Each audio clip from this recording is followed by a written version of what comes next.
నేను లేకుండా బావ బ్రతకలేడు. బావ లేకుండా నాకు బ్రతికే లేదు. ఇద్దరం ఒకేసారి చస్తాం గాని ఎప్పటికీ విడిపోవని నీ చెవులు నిండిపోయేలా అరిచి మరీ చెప్పావు. అన్నీ తెలిసి విని మా ఇద్దరిని ఎందుకిలా వేరు చేశావు? నా బావకి ఎందుకింత పరీక్ష పెట్టావు? నా బావ తప్పు చేయలేదు. నా బావ తప్పు చేయడు. నువ్వే మోసం చేశావు. నువ్వే నువ్వే నువ్వే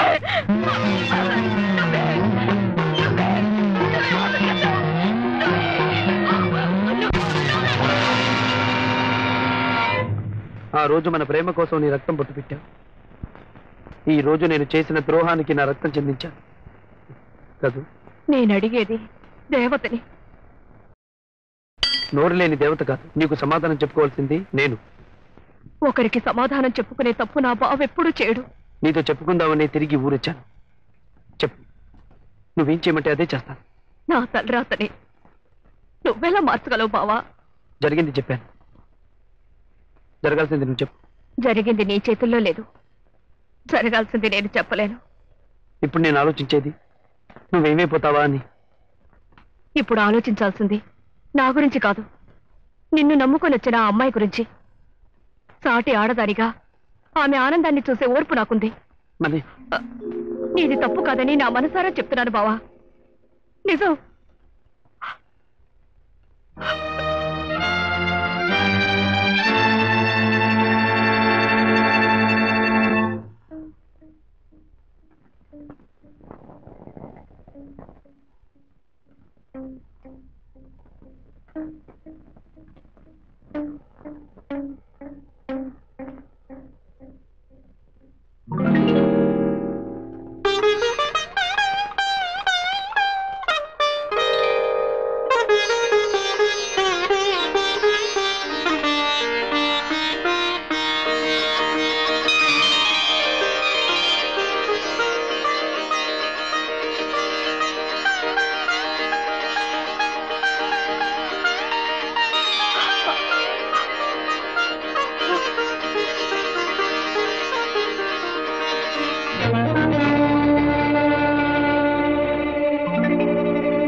ఆ ఈరన్న ఇలా చేసిన విషయం బసవికి తెలిసిపోయింది. ఇప్పటికైనా ఒప్పందం ప్రకారం మల్లిని చంద్రరాజుకిచ్చి చేస్తారా చస్తారా అని కబురెట్టాడు బసవయ్య. పాపం ఈ పిల్లకి ఆ చంద్రరాజు చేత పెట్టట్లేదు. ఎందుకు తప్పదండి, చాలా సులువుగా తప్పుతుంది. మీరు తప్పండి తప్పండి తప్పండి. ఏమండి, నాదో గొప్ప సలహా అండి. ఏంటి? ఏం లేదండి, మీరు కొట్టకూడదు, మీరు తిట్టకూడదు. సరే చెప్పబోయా. మన ఊరు ఆచారం ఏమిటండి, ఓ పెళ్లి కాని కుర్రాడు ఓ పెళ్లి కాని పిల్లని బట్టలు లేకుండా చూస్తే చచ్చినట్టు ఆ పిల్లాడు ఆ పిల్లని పెళ్లి చేసుకుని తీరాలి, అంతే కదా? అవును. అయితే మీరేమీ కంగారు పడకండి. చంద్రరాజు ఈ ఊరొచ్చి మల్లిని అడిగేలోగా చంద్రరాజుకి మన ఊర్లో ఓ పెళ్లి కాని పిల్లని బట్టలు లేకుండా చూపించాలి. అది మాజీ మున్సబుగా మీరు ఏర్పాటు చెయ్యాలి. అప్పుడు చంద్రరాజు చచ్చినట్టు ఆ పిల్లని పెళ్లి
మూతి మీద మీత ఉన్న నా కొడుకులైతే దొంగ చాటున కాదురా, ఈ వీరన్న కత్తికి సమాధానం చెప్పి కదరండిరా.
మాతైన పశువు అయితే నీ తప్పు నువ్వే దిద్దుకో. నీ తప్పుకు నువ్వు ప్రాయశ్చిత్తం చేసుకో. నువ్వు పశువుని నిరూపించుకో. అక్కడ అన్యాయం జరుగుతుంది. వెళ్ళు వెళ్ళు వెళ్ళు వెళ్ళు.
మళ్ళీ విడిచిపెట్టారా?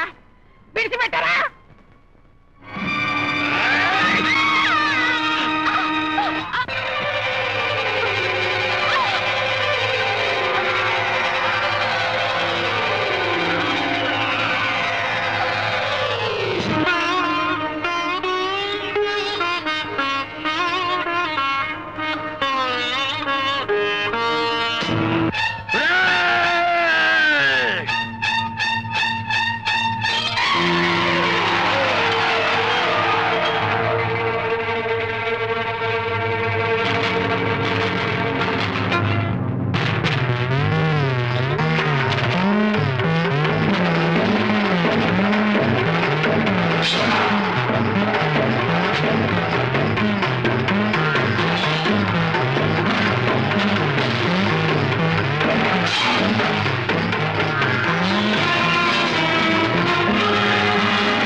గోదారి నిన్ను చూసి గుసగుసలాడింది, తన వేగం తడబడిపోయింది తబ్బిపోయింది